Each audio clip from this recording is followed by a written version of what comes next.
Hi guys, this is Dan from the Investment ABC, your guide to financial freedom. And in this video, I want to talk about the Fed and how they increased the interest rates by another 75 basis points.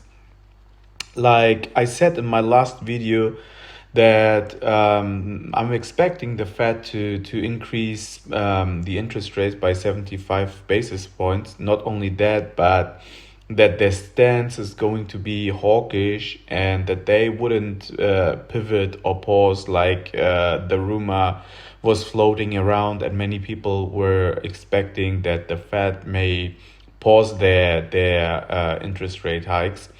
I haven't seen any sign of pausing or any hint of pausing or pivoting from the Fed. So I think they're gonna pause at some point, and maybe they even going to pause early next year or yeah, like I'm expecting like a pause sometime early next year. I don't think that they will pause in December, but I think they will do it by early next year. By then, I'm expecting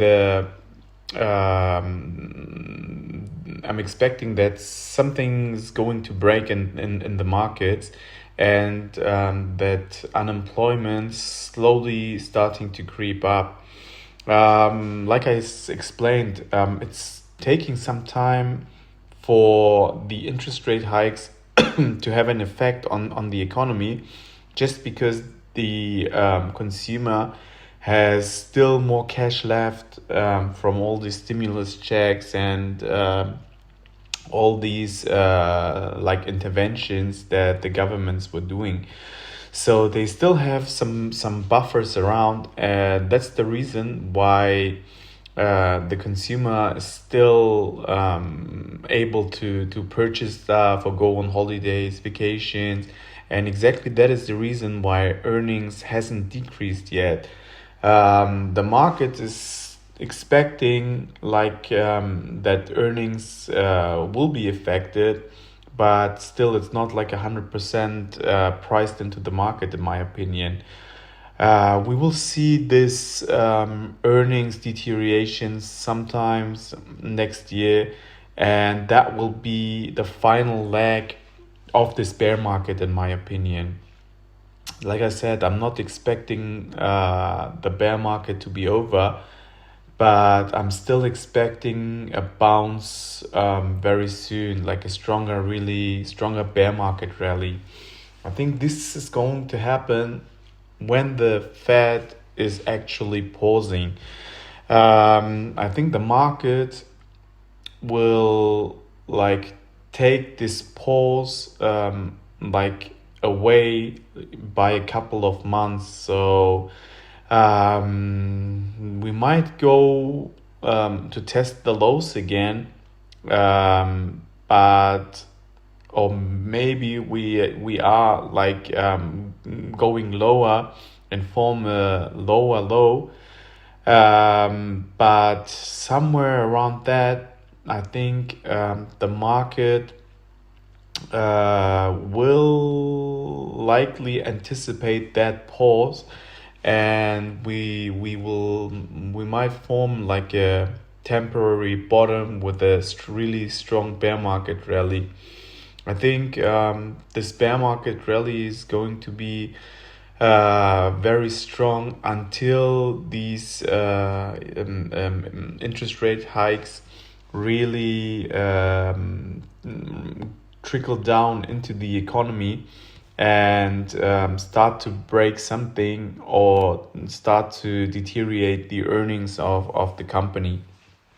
Um, until then, chances are high that the stock market's really going into a proper bear market rally. So let's see when that's gonna happen. I was expecting that like in the next 1 to 2 weeks, but I think maybe it's going to be taking a little bit longer. Maybe we will see some choppy sideways action until we test the low or formulas an even lower low, and then go from there back up and into this bear market rally. So yeah, but it wasn't a surprise to me that Powell was like maintaining his hawkish stance, and the short that I took was was paying off pretty well.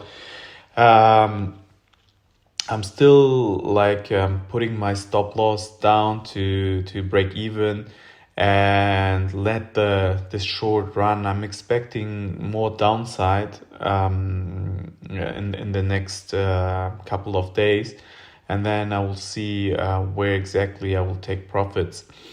And we just have to be um, we just have to look around for this bottom, because even when you look at the Nasdaq and the Nasdaq 100 and the FANG stocks like Google, Meta, uh, even Nvidia, like especially like Google and Meta, they have become quite cheap if you just consider the trailing PEs, but or even forward PEs. But still, the market is expecting this good earnings, or doesn't expect that earnings will drastically deteriorate. That is the reason why the PE ratio is still so low. But I don't think that these PE ratios will hold like that. Only because next year I expect the earnings to deteriorate quite by a lot. Even what was interesting is that Jay Powell was admitting that a soft landing is more and more unlikely, because just inflation haven't come down. What a surprise.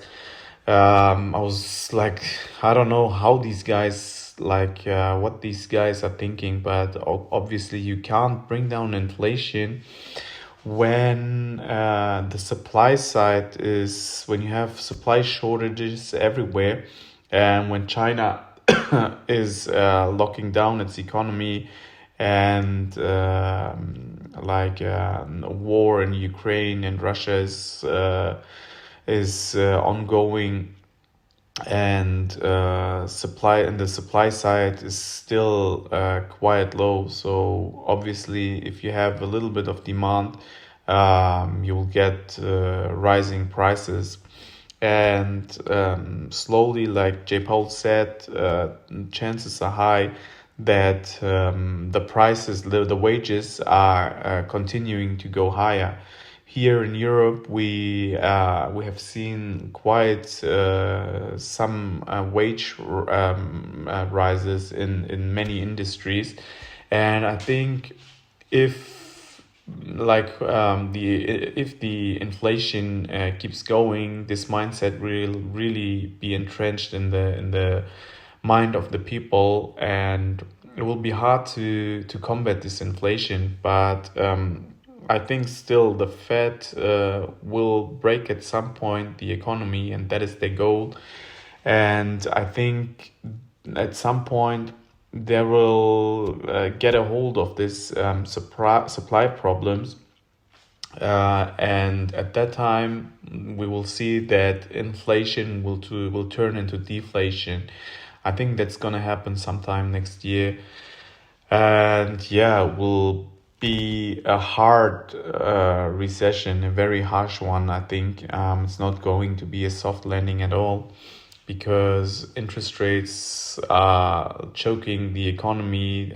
Many people and many companies are in debt, and we will see a wave of bankruptcies, insolvencies, and chaos around the globe. It's not gonna be fun. But like I said, the Federal Reserve, they actually at first they didn't have a choice but to raise interest rates, because inflation is the worst problem at the moment, and people are realizing that something that the central banks and the politicians are responsible for this problem. So they had to do something, plus it's a benefit for them. Like I said many times, the Federal Reserve and central banks, they are like a machine for wealth transfer. So they are an entity that is transferring wealth from one group to the other, mostly from the masses to those who are controlling the Fed, or like those rich people who have the assets and the patience, and who can just like, when everything is really out of whack and expensive, go into cash, wait there, and buy assets cheap when the Federal Reserve is or central banks are tightening. It's always the same. First, loosen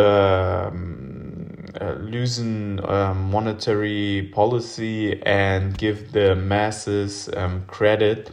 And once they are addicted to credit, and they are just like took too much credit, then just like tighten the credit, and yeah, see who loses their assets, and decimate those who are over leveraged, and pick up the cheap pieces, and then loosen the monetary stance again, and let the assets ride to the upside again, rinse and repeat. So for them, it's hard. It's the perfect scenario what's going to happen right now.